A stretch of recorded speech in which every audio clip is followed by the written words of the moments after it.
दर्शक पनि यति बेला हामी महोत्तरी क्षेत्र नम्बर 1 मा छौँ र तपाईँ यहाँनिर देख्न सक्नुहुन्छ यो राष्ट्रिय स्वतन्त्र पार्टीको समर्थकहरूको भिड यहाँ छ भने श्रम संस्कृति पार्टीको पनि यहाँनिर कार्यक्रम रहेको थियो र सबैजना चाहिँ अहिले रवि लामिछाने हेर्नको लागि दौडेर यहाँ आइपुग्नु भएको छ। तपाईँले दृश्य देख्न सक्नुहुन्छ महोत्तरी क्षेत्र नम्बर 1 मा छौँ हामी यति बेला र राष्ट्रिय स्वतन्त्र रवि लामिछाने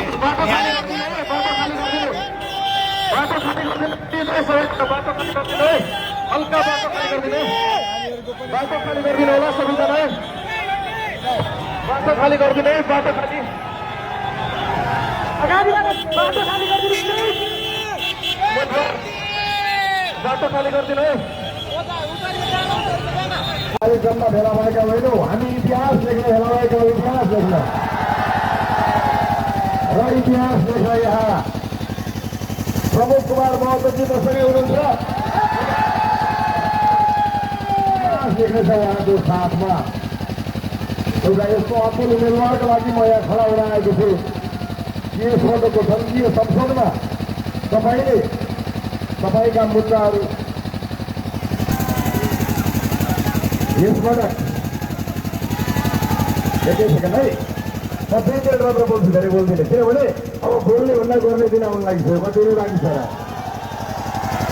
अब काम गर्ने दिन आउँदैछ साथीहरू।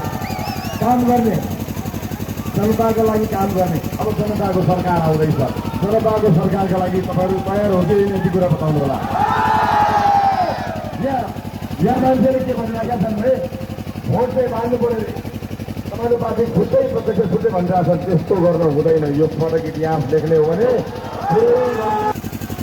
आदि भ्रष्टाचार बाँकी राख्ने हो र होइन भने भोट किन आदि भोट पनि पुरै राजोपाले स्पष्ट बनेको छ। राजोपाले आफ्नो सरकार बनाएपछि सबैभन्दा बढी निर्मम भ्रष्टाचारका विषयमा आउँछ। देशको भ्रष्टाचारको ज्वरो उखेल्नका लागि हामीलाई कार्य गर्नु। बेरोजगारीले गाँसेको निर्माण व्यवसायमा निर्माण विकास निर्माण इलासृष्टि भएको